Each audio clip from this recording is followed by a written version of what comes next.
Radio Kantipur, radio राष्ट्रको।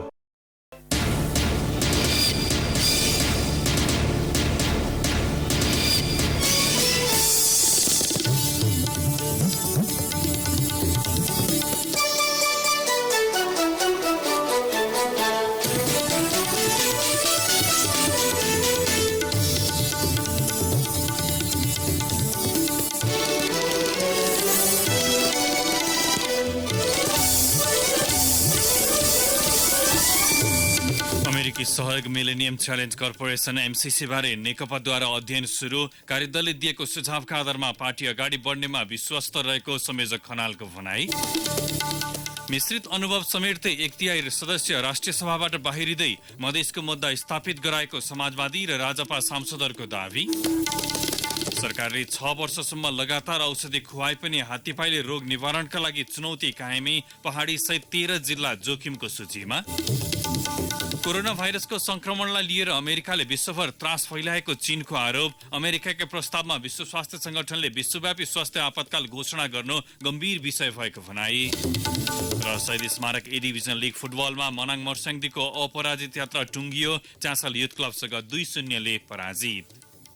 नमस्कार, कान्तिपुर डायरीबाट साथी सुरज अनि तेजेन्द्रको समाचार अब विस्तारमा। पछिल्लो समय विवादित बनेको अमेरिकी सहयोग मिलेनियम च्यालेन्ज कर्पोरेसन एमसीसी बारे सत्ता नेतृत्वकर्ता नेपाल कम्युनिस्ट पार्टी नेकपाले अध्ययन थालेको छ। पार्टीभित्रैबाट फरक धारणा आएको तथा काठमाडौँमा हिजो सकिएको केन्द्रीय कमिटी बैठकमा सदस्यहरूले हठातमा निर्णय नगर्न सुझाएपछि कार्यदल नै बनाएर नेकपाले अध्ययन थालेको हो। वरिष्ठ नेता झलनाथ खनालको संयोजकत्वमा गठित 3 सदस्यीय अध्ययन कार्यदलको पहिलो बैठक आज सिंहदरबारमा बसेको छ। पहिलो बैठकमा अध्ययनको क्षेत्र, एमसीसीको वर्तमान अवस्था र उद्देश्यबारे छलफल सुरु भएको संयोजक खनालले बताउनुभयो। उहाँलाई हामीले कार्यदललाई के कार्यदेश दिएको छ भनेर सोधेका छौँ। हामीलाई पार्टी केन्द्रीय कमिटीको दोस्रो बैठकले अत्यन्त महत्त्वपूर्ण जिम्मेदारी दिएको छ। त्यो जिम्मेदारी अन्तर्गत हामीलाई जुन कार्यादेश दिएको छ त्यो कार्यादेश बमोजिम एमसीसी भनेको के हो, एमसीसी कसरी उत्पत्ति भयो, त्यसको विकासक्रम कसरी भयो, त्यसले विभिन्न देशहरूमा सहयोग कसरी गर्दै आएको छ, नेपालसँगको सम्बन्ध कसरी विकसित भयो, अहिले हामीले गरेको सम्झौता भनेको के हो, त्यो सम्झौताले नेपालको राष्ट्रिय हितहरूलाई गर्छ कि गर्दैन आदि इत्यादि कुराहरूको समग्रतालाई अध्ययन गरेर पार्टीलाई सुझाव दिने कार्यदलको कार्यादेश हो। त्यो कार्यादेश बमोजिम हामीले आज पहिलो बैठक गर्यौं। त्यो पहिलो बैठकले सामग्रीहरू संकलन गर्ने र अध्ययनको योजना बनाउने सामान्य अध्ययनको खाका हामीले निर्माण गरेका छौँ। त्यो खाका अन्तर्गत अब हामी भोलिबाट त्यसमा लाग्छौँ। यो 10 दिनको समय सीमा दिएको छ, सम्भव रहन्छ 10 दिनभित्र प्रतिवेदन तयार गर्ने यति ठूलो विषयमा? 10 दिनको समय भनेको हाम्रो निम्ति अत्यन्तै साँघुरो समय हो। यो विषय चाहिँ अत्यन्त ठूलो विषय छ, धेरै गम्भीर महत्त्वको विषय पनि छ। तर पनि हामी आँट र साहसका साथ यो काममा लागेका छौँ। हामी 10 दिनभित्रमा कति काम गर्न सक्छौँ, नेतृत्वसँग एकदमै घनिष्ठ सम्पर्कका साथ हामी काम गर्दै जान्छौँ र काम चाहिँ हामी सक्छौँ। अब 10 दिनमा सक्छौँ कि सक्दैनौँ त्यो चाहिँ हाम्रो व्यवहारले पछि बताउने। खनालजी, जस्तो यहाँलाई जुन कार्यदलभित्र सदस्य दिएको छ, नेता स्थायी समिति सदस्य भीम रावल, उहाँले यो विषयमा विरोध गर्दै आउनुभएको छ, असन्तुष्टि व्यक्त गर्दै आउनुभएको छ र कार्यदलभित्रै रहेर अलिकति काम गर्नको लागि यहाँलाई अप्ठ्यारो हुन्छ कि हुन्न? पार्टी केन्द्रीय कमिटीले एकदमै ठूलो विश्वासका साथमा हामी तीनैजनालाई जुन प्रकारले जिम्मेदारी दिएको छ र जुन कार्यादेश दिएको छ त्यो कार्यादेश भन्दा कोही पनि सदस्य विगतमा जहाँसुकै जेसुकै बोलेको लेखेको गरेको भए पनि कार्यदलको सदस्य भइसकेपछि हामी त्यसलाई दिएको कार्यादेशको आधारमा अगाडि बढ्छौँ। कसैले पनि दायाँ बायाँ गर्न पाउँदैन। यो यहाँले दिने सुझावकै आधारमा भोलिको दिनमा नेकपा अगाडि बढ्छ भन्ने विश्वास छ? त्यो आधारहरू छन्? मलाई पूर्ण रूपले विश्वास छ। कार्यदल सदस्य एवं स्थायी समिति सदस्य प्रदीप गेवाली एमसीसी पास गर्नुपर्ने पक्षमा हुनुहुन्छ भने अर्का सदस्य भीम रावल विरोधमा हुनुहुन्छ। कार्यदललाई 10 दिनको समय दिइएको छ।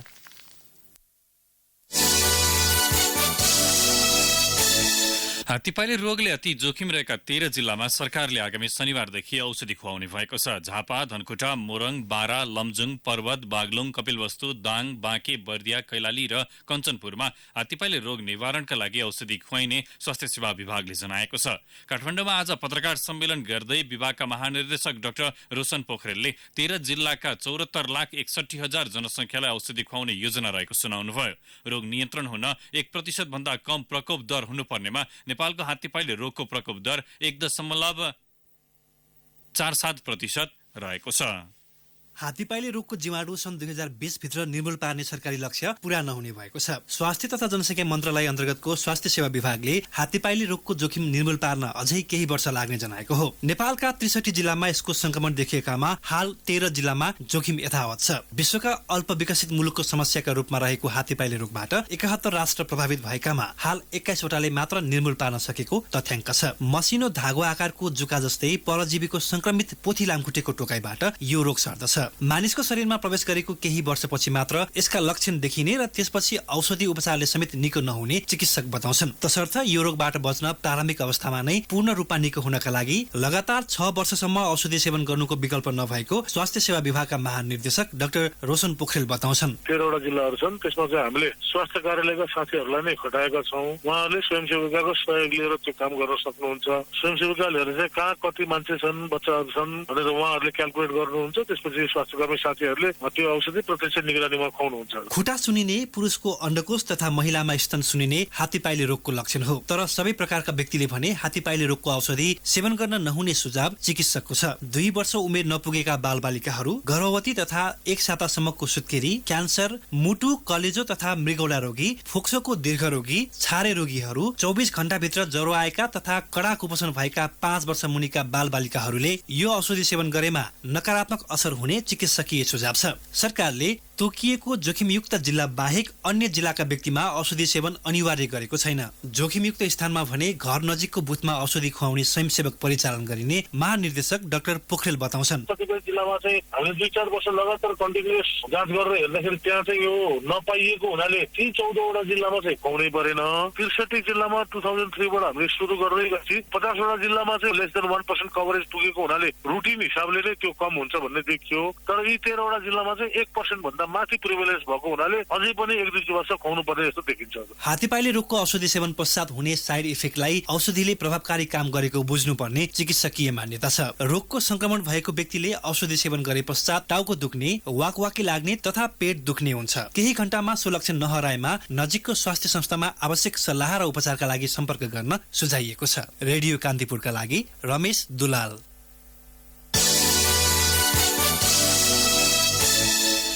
प्रतिनिधि सभाको विकास तथा प्रविधि समितिले पुल निर्माण गर्दा डिजाइन एन्ड बिल्ड प्रविधिबाट अघि बढाउन सरकारलाई निर्देशन दिएको छ। मुलुकभर निर्माणाधीन अवस्थामा रहेका पुलहरूको डिजाइनमा समस्या देखिएको भन्दै आगामी दिनमा पुल निर्माण गर्दा डिजाइन एन्ड बिल्ड प्रविधिबाट अघि बढाउन सरकारलाई निर्देशन दिएको हो। सिंहदरबारमा आज बसेको समिति बैठकले निर्माणको प्रक्रियामा रहेका र बजेट अभावमा अलपत्र परेका पुलको अवस्था यकिन गरी अर्थ मन्त्रालय र राष्ट्रिय योजना आयोगसँगको समन्वयमा सम्पन्न गर्न तथा प्राथमिकताका आधारमा निर्माण प्रक्रिया सुरु गर्न भौतिक पूर्वाधार तथा यातायात मन्त्रालयलाई निर्देशन दिएको हो। मुलुकभर निर्माणाधीन अवस्थामा रहेका पुलको डिजाइनमा समस्या देखिएको, निर्माण व्यवसायका कारण अलपत्र परेका र विभिन्न कारणले निर्माण हुन नसकेका पुलको विस्तृत विवरण तयार गर्न मन्त्रालयलाई समितिले भनेको छ। ती पुलहरूको निर्माणमा देखिएको समस्या समाधानका लागि आगामी कार्ययोजना तयार गरी 15 दिनभित्र समितिमा पेश गर्न पनि मन्त्रालयलाई निर्देशन दिएको समिति सभापति कल्याणी कुमारी खड्काले जानकारी दिनुभयो। रणनीतिक सडक अन्तर्गत रहेका पुराना पुललाई विस्थापित गर्दै नयाँ पुल निर्माणको प्रक्रिया सुरु गर्न पनि समितिले मन्त्रालयलाई निर्देशन दिएको छ। रणनीतिक सडकका पुल लगायतका अन्य पुलको सम्बन्धमा समितिले आज मन्त्री सचिव लगायत मन्त्रालयका अन्य पदाधिकारीसँग छलफल गरेको थियो। प्रतिनिधि सभाकै महिला तथा सामाजिक समितिले परोपकारका नाममा व्यापार गर्ने संस्थाको पहिचान गरी कारवाही गर्न गृह मन्त्रालयलाई निर्देशन दिएको छ। समितिको आज बसेको बैठकले त्यस्ता संस्थाको अनुगमन र पहिचान गरी तत्काल कारवाही गर्न गृह मन्त्रालय, महिला बालबालिका तथा ज्येष्ठ नागरिक मन्त्रालय र समाज कल्याण परिषदलाई निर्देशन दिएको हो। समितिले बालबालिकाको हकहितका लागि खुलेका गैर सरकारी संस्थाहरूको कार्यशैलीमा पारदर्शिता कायम गर्न, पोषणको अवस्था सुधार गर्न, कुनै पनि कारणबाट बाल अधिकार खण्डित हुन नदिन र मर्यादित व्यवहार गराउन सूचनाको हक सम्बन्धी ऐन 2064 अनुसार हरेक 3 महिनामा अद्यावधिक विवरण अनिवार्य रूपमा प्रकाशन गराउने व्यवस्था मिलाउन पनि मन्त्रालयलाई निर्देशन दिएको छ। यस्तै नेपाल बाल संगठनलाई संघीय संरचना अनुसार परिवर्तन गर्नका लागि चल अचल सम्पूर्ण सम्पत्ति र बालबालिकाको संरक्षकत्व तत्काल महिला बालबालिका तथा ज्येष्ठ नागरिक मन्त्रालय मातहत ल्याउन पनि निर्देशन दिएको समिति सभापति निरुदेवी पालले जानकारी दिनुभयो। समितिले संघीय संरचना अनुसार बन्ने सम्पूर्ण बाल संरक्षण सम्बन्धी संस्थाहरूलाई बालबालिका मैत्री बनाउने, न्यूनतम मापदण्ड पूरा गरेर मात्र खोल्ने, स्वास्थ्य शिक्षा लगायतका न्यूनतम आधारभूत आवश्यकता पूरा गराउन पनि मन्त्रालयलाई भनेको छ। नेपाल बाल संगठन र सोही प्रकृतिका अन्य बालबालिका संरक्षण गर्ने संस्थासँग आबद्ध रहेका व्यक्तिलाई आबद्धता समाप्त भएको 5 वर्षसम्म बालगृह खोल्न र कुनै पनि आबद्धता कायम राख्न नपाउने व्यवस्था गर्न पनि समितिले सरकारलाई निर्देशन दिएको छ। कान्तिपुर डायरीमा अब ब्रेकको पालो। कान्तिपुर सविस्तार। राष्ट्रिय सभाका 1/3 सदस्यको पदावधि सकिने 1 महिना मात्र बाँकी छ। पदावधि सकिने 19 मध्ये 18 जना निर्वाचित भएर जिम्मेवारी सम्हाल्न तयारी अवस्थामा छन्। आफ्नो पदावधि आफै निर्धारण गरी 2 वर्ष कार्यकाल बिताउन लागेका कतिपय सांसद संसदीय अभ्यासमा पुरानै अनुसार भए पनि अधिकांश नयाँ अनुहार थिए। भलै राष्ट्रिय सभाको अभ्यास भने सबैका लागि नौलो अनुभूति थियो। संविधानले नै राष्ट्रिय सभा सदस्यहरूको पदावधि 6 वर्षको हुने किटान गरेको छ। राष्ट्रिय सभाका 1/3 सदस्यको पदावधि प्रत्येक 2 वर्षमा समाप्त हुनेछ। तर संविधान प्रारम्भ भएपछि पहिलो पटक सदस्यको पदावधि कायम गर्दा गोला प्रथामा 19 जनाको भागमा भने 2 वर्ष कार्यकाल पर्यो। अर्को 1/3 को 4 वर्ष र बाँकीको 6 वर्षको हुने गरी पदावधि कायम छ। संसदीय प्रणालीमा जननिर्वाचित निकाय खाली नहोस् भनेर राष्ट्रिय सभा सदस्य भने 1/3 को कार्यकाल 2 वर्षमा समाप्त हुने व्यवस्था गरिएको हो। 2075 साल असार 4 गते भएको गोला प्रथाबाट 19 जनाको पदावधि 2 वर्ष र बाँकी 20 जनाको पदावधि 4 र 6 वर्ष निर्धारण गरिएको थियो। 59 सदस्यीय राष्ट्रिय सभाको पहिलो 1/3 सदस्यको पदावधि आगामी फागुन 20 गतेदेखि सकिँदैछ। नेकपाका 39 मध्ये 8 जनाको मात्र पदावधि सकिन लागेको छ। प्रमुख प्रतिपक्षी दल नेपाली कंग्रेसका भने 13 मध्ये 7 जनाले सिंहदरबार छाड्नेछन्। समाजवादी पार्टीका 2 मध्ये 1 जना र राजपाका 2 जनाको पदावधि फागुन 20 मा नै सकिँदैछ। तर राजपाले नेकपासँग गठबन्धन गरेर फेरि अन्य 2 जनालाई नै राष्ट्रिय सभामा छिराएको छ। आगामी फागुन 20 गते संघीय संसद भवनबाट बाहिरिन लागेका कर्णाली प्रदेशबाट नेकपाको प्रतिनिधित्व गरेका कालीबहादुर मल्ल 2 वर्ष अनुभव बारे यस्तो भन्छन्। कानून निर्माणमा मेरो भूमिका दृष्टिकोणले सामान्यतया अब हामी एउटा अभ्यास र अध्ययनको एउटा मध्यम चरणमा हामी पुग्यौं अथवा म पुग्यौं भनौँ। मेरो कार्यकाल कानून निर्माणका विधि प्रक्रिया आदि इत्यादि सबै कुरा अब केही दिन त हामीलाई सिक्न अनुभव गर्ने लाग्यो। त्यसपछि अलिकति अगाडि बढ्दै जाने क्रममा अब 2 वर्ष पनि ठ्याक्कै अब बित्न लाग्यो।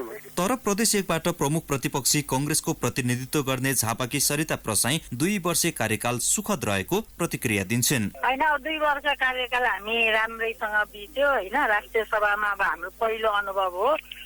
अब यसमा हामी राष्ट्रिय सभामा चाहिँ राष्ट्रिय ईश्वरमा हामीले अब संयुक्त रूपमै संकल्प प्रस्तावहरू हालेर एउटा सौहार्दपूर्ण वातावरणबाटै चलायौं। अब एउटा केसदेखि बाहेक राष्ट्रिय सभामा सबै कुरा राम्रोसँग नै अगाडि बढ्यो। सत्तारूढ र प्रतिपक्षी दलले सहमतिको राजनीति राष्ट्रिय सभामा प्रस्तुत गरेको बताइरहँदा आफ्ना मुद्दा स्थापित गराउन राजपा र समाजवादी पार्टीको भने छुट्टै धारणा थियो। पहिलो पटक संसद छिरेका समाजवादी पार्टीका रामप्रीत पासवानको अनुभव भने फरक छ।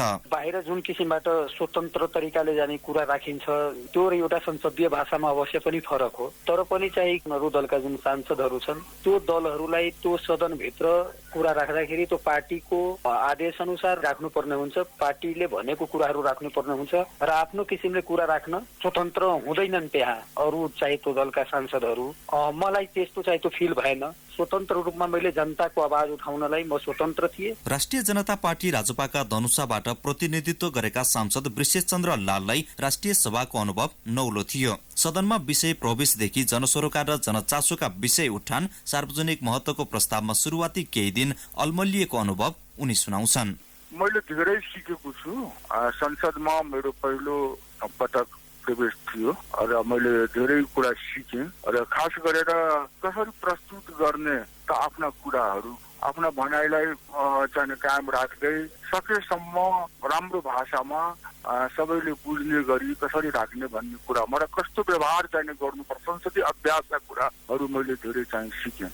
दलका प्रतिनिधि मात्र होइन, अर्थमन्त्री युवराज खतिवडाको राष्ट्रिय सभाको कार्यकाल पनि आगामी फागुन 20 गतेबाट सकिँदैछ। सरकारको सिफारिसमा राष्ट्रपतिबाट मनोनित खतिवडा बारे उहाँको नाम अघि सार्ने नेकपा र सरकार अहिलेसम्म मौन छ। सरकारले पनि अहिलेसम्म मनोनित गर्ने एकजनाको नाम राष्ट्रपतिलाई दिएको छैन। अर्थमन्त्री खतिवडा सहित 2 वर्षीय कार्यकाल बिताउन लागेका अधिकांश सांसद भर्खर संसदीय अभ्यासमा अभ्यस्त हुँदै थिए। पाका र अनुभवीहरूको उच्च थलोका रूपमा परिचित राष्ट्रिय सभा संसदीय अभ्यासका लागि विश्वविद्यालय बन्न जरुरी छ, न कि शिशु कक्षा।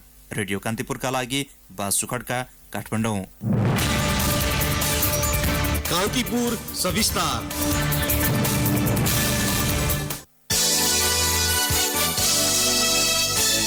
दोलखाका तत्कालीन प्रमुख जिल्ला अधिकारी खगेन्द्र प्रसाद रिजाल विरुद्ध 5वटा मुद्दा दायर भएका छन्। अख्तियार दुरुपयोग अनुसन्धान आयोगले रिजाल विरुद्ध आज 4वटा घुस सम्बन्धी र एउटा अनुगमनमै नगई भत्ता बुझेको आरोपमा विशेष अदालतमा आरोपपत्र दायर गरेको हो। आयोग प्रवक्ता प्रदीप कोइरालाद्वारा जारी विज्ञप्तिमा आफ्नो कार्यक्षेत्रभित्रका विभिन्न मुद्दा सम्बन्धी केस लाग्छ भन्दै कारागारको डर त्रास देखाएर फरक फरक सेवाग्राहीसँग पटक पटक गरी रिजालले 50,000, 90,000, 35,000 र 4 लाख रुपियाँ घुस लिएको पाइएको उल्लेख छ। त्यस्तै अनुगमन नै नगई कार्यालयमा बसेर अनियमित तरिकाले 77,600 रुपियाँ बुझेको आरोप अख्तियारको छ। बलात्कार गरेको आरोप लागेका प्रहरी वरिष्ठ उपरीक्षक एसएसपी सौरभ राणामाथि थप अनुसन्धानका लागि सुनसरी जिल्ला अदालतले प्रहरीलाई 5 दिनको समय दिएको छ। न्यायाधीश मणिराम न्यौपानेको इजलासले राणामाथि अनुसन्धान गर्न 5 दिन म्याद थपको आदेश दिएको हो। आफूलाई इटहरीको एक होटलमा बोलाएर राणाले बलात्कार गरेको पीडित महिलाको आरोप छ। पीडित महिलाले किटानी जाहेरी दिएपछि गृह मन्त्रालयले राणालाई शुक्रबार निलम्बन गरिसकेको छ। जिल्ला प्रहरी कार्यालयका प्रवक्ता प्रहरी नायब उपरीक्षक विनोद शर्माले म्याद थप भएपछि राणालाई इनरुवा स्थित जिल्ला प्रहरी कार्यालय लगिएको बताउनुभयो। अदालतबाट पक्राउ आदेश जारी भए लगतै राणाले हिजो जिल्ला प्रहरी कार्यालयमा आत्मसमर्पण गरेपछि अनुसन्धान प्रक्रिया अघि बढेको हो। प्रहरीले पीडित भनिएकी महिलाको बीपी कोइराला स्वास्थ्य विज्ञान प्रतिष्ठानमा स्वाब परीक्षण, आरोपित राणाको वीर्य र रगत परीक्षण गरेर घटनास्थलको मुचुल्का उठाइसकेको छ। राणा धरानस्थित संघीय इकाइ प्रहरी कार्यालयका प्रमुखका रूपमा कार्यरत थिए। काठमाडौँको चन्द्रगिरी नगरपालिकाका प्रमुख प्रशासकीय अधिकृत युवराज पौडेल घुस रकमसहित पक्राउ परेका छन्।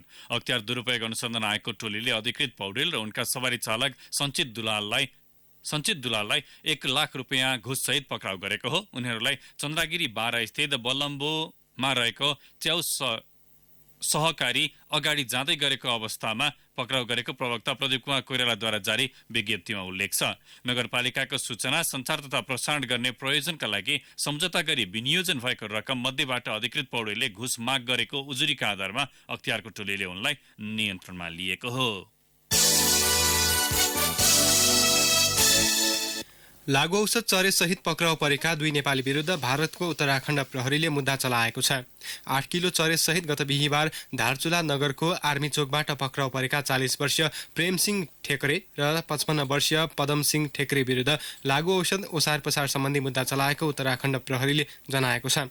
उत्तराखण्ड प्रहरीको विशेष अभियानका क्रममा पक्राउ परेका दुवैजना दार्चुलाको नौगाड गाउँपालिका 1 इयरकोटका बासिन्दा हुन्। प्रेमसिंहको झोलाबाट 4 किलो 522 ग्राम र पदमसिंहको झोलाबाट 3 किलो 158 ग्राम चरेस बरामद गरिएको उत्तराखण्ड प्रहरीले जनाएको छ। प्रहरीका अनुसार सो चरेसको मूल्य 7 लाख रुपियाँ रहेको छ। भारतको पिठौरागढ लगेर बिक्री गर्ने योजनामा दार्चुला नाकाबाटै चरेस भारत लगिएको आशंका गरिएको छ। लागु औषध चरेससहित धादिङको बेनीघाट रोराङ 4 स्थित मलेखो ताल्ती कच्ची सडक खण्डबाट 5 जना पक्राउ परेका छन्। उनीहरूको साथबाट 20 केजी चरिस र चरिस बनाउन प्रयोग हुने 1 लिटर झोल पदार्थ समेत बरामद भएको इलाका प्रहरी कार्यालय गजुरीले जनाएको छ। पक्राउ पर्नेमा मकवानपुर राक्सिराङ 9 काफल पानी बस्ने 28 वर्षीय सुकलाल गोम्बो, 19 वर्षीय भीमबहादुर गोम्बो, 22 वर्षीय पासाङ तामाङ, काछामान सङ्तान र चरिस खरिद गर्न आएका म्याग्दी जिल्ला मालिका 2 निवासी 20 वर्षीय तिलक विक रहेको प्रहरीले जनाएको छ। कान्तिपुर डायरीमा अब नुवाकोट डायरीको पालो। नुवाकोट डायरीबाट कृष्ण थापाको नमस्कार। भूकम्पले क्षति पुर्याएको ककनी गाउँपालिका 5 मा रहेको बसन्ती दरबारको पुनर्निर्माण थालिएको छ। संरक्षण अभावमा दिनादिन जीर्ण भई ढल्ने अवस्थामा पुगेकाले बजेट विनियोजन गरी पुनर्निर्माण थालिएको गाउँपालिकाका अध्यक्ष मानबहादुर लामाले बताए। गाउँपालिकाको 2 करोड 20 लाख रुपियाँ ठेक्कामा सो दरबारको जग्गादेखि नयाँ निर्माण सुरु भएको छ।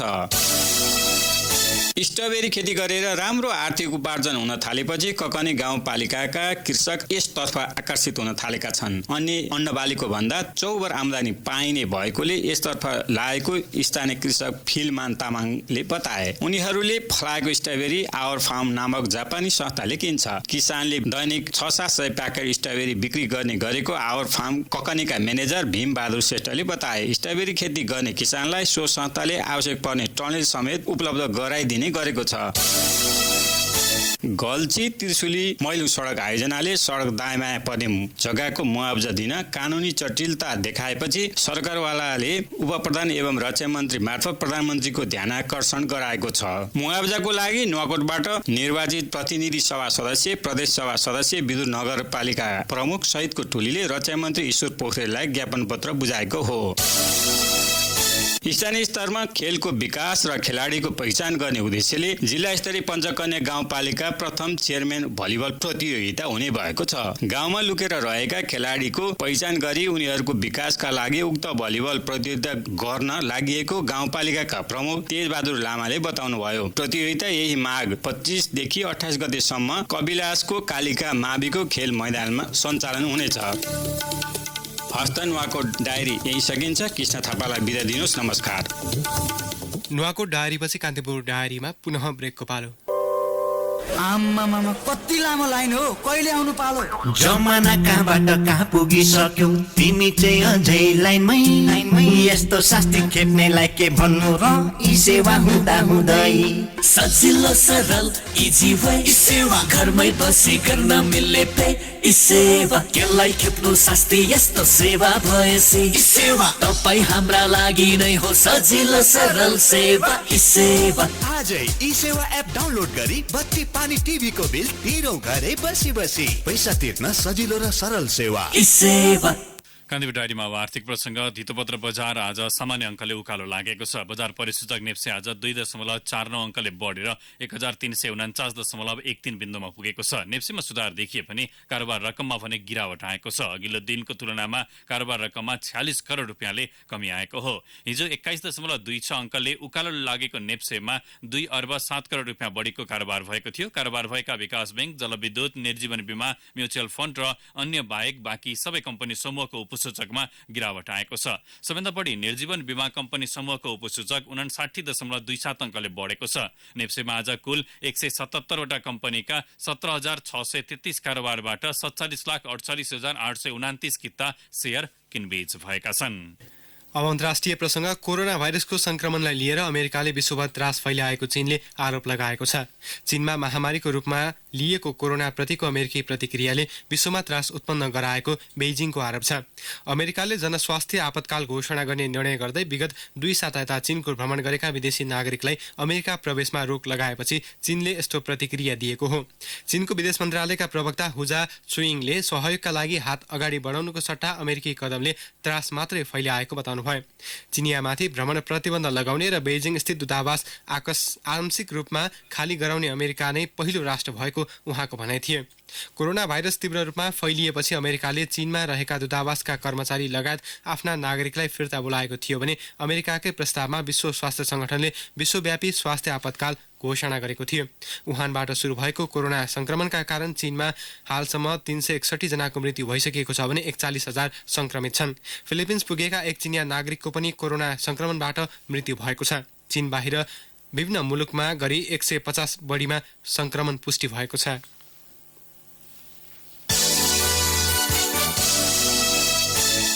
अब खेल प्रसङ्ग। शहीद स्मारक ए डिभिजन लिग फुटबलमा मनाङ मर्स्याङदीको अपराजित यात्रामा पूर्ण विराम लागेको छ। 10औं चरणको खेलमा आज च्यासल युथ क्लबसँग 2-0 पराजित भएसँगै मनाङको अपराजित यात्रा टुङ्गिएको हो। हारपछि पनि 19 अङ्कमा तेस्रो स्थानमा रहेको मनाङ शीर्ष स्थानको त्रिभुवन आर्मीभन्दा 4 र दोस्रो स्थानको मच्छिन्द्र क्लबभन्दा 3 अङ्कले पछि परेको छ।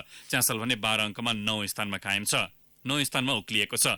ललितपुरको 7 बाटो स्थित एन्फा मैदानमा आज भएको दोस्रो खेलमा जारी सिजन मनाङलाई पहिलो हार चखाउन च्यासलका लागि 24औं मिनेटमा टेइगा नाकामुरा र अन्तिम मिनेटमा क्याप्टेन सन्तोष साउखलाले गोल गरेका थिए। सोही मैदानमा आज भएको पहिलो खेलमा जाउलाखेल युथ क्लबले चौथो जित दर्ता गर्ने क्रममा ब्रिगेड बोइज क्लबलाई 1-0 ले पराजित गर्यो। नेपाली क्रिकेट टोलीका मुख्य प्रशिक्षक उमेश पटवालले राजीनामा दिएका छन्। अमेरिका र ओमान सम्मिलित त्रिकोणात्मक वनडे सिरिज अघि नेपालका मुख्य प्रशिक्षकको राजीनामा आएको हो। यद्यपि उनको राजीनामा सिरिजपछि मात्रै लागू हुने नेपाल क्रिकेट सङ्घ क्यान स्रोतले जनाएको छ। राष्ट्रिय खेलकुद परिषद र अन्तर्राष्ट्रिय क्रिकेट काउन्सिलले उनलाई गत वर्ष मात्रै मुख्य प्रशिक्षक नियुक्त गरेको थियो। कार्यकाल सकिन 1 वर्ष अघि नै पटवालले राजीनामा दिएका हुन्। यसअघि उनी नेपाली टोलीका ब्याटिङ परामर्शदाताका रूपमा कार्यरत थिए। उनले आइसिसीमा 2 साता अघि नै राजीनामा बुझाएको क्यान स्रोतले जनाएको छ। सिङ्गापुरमा भएको T20 विश्वकपको क्षेत्रीय छनौट चरणबाटै बाहिरिएको नेपाली टोलीले उनको नेतृत्वमा सुखद नतिजा आत्मसात गर्न सकेको छैन। जाँदा जाँदै एउटा घरेलु प्रसङ्ग। स्वास्थ्य तथा जनसङ्ख्या मन्त्रालयले चीनबाट ल्याइने नेपालीलाई राख्ने स्थान क्वारेन्टाइन भोलिसम्ममा तोक्ने जनाएको छ। अझै पनि ती ठाउँहरूको अवलोकन जारी रहेको भन्दै मन्त्रालयका प्रवक्ता महेन्द्र श्रेष्ठले भोलि नै तय गरिसक्नुपर्ने बाध्यता रहेको बताउनुभयो। मन्त्रालयमा आज आयोजित पत्रकार सम्मेलनमा प्रवक्ता श्रेष्ठले चीनबाट ल्याइने नेपालीलाई नियमित परीक्षण गरिने र आशंका लागेमा आइसोलेसनमा राखिने बताउनुभयो। भोलिसम्ममा स्थानको प्रबन्ध मिलेपछि पर्सि बुधबार चीनमा रहेका नेपालीलाई स्वदेश फर्काउने मन्त्रालयको तयारी छ। हवस् त कान्तिपुर डायरी अहिले यहीँ सकिन्छ। सुरज र तेजेन्द्र बिदा हुन्छौँ। नमस्कार। सूचना र मनोरञ्जनको संवाहक रेडियो राष्ट्रको रेडियो कान्तिपुर।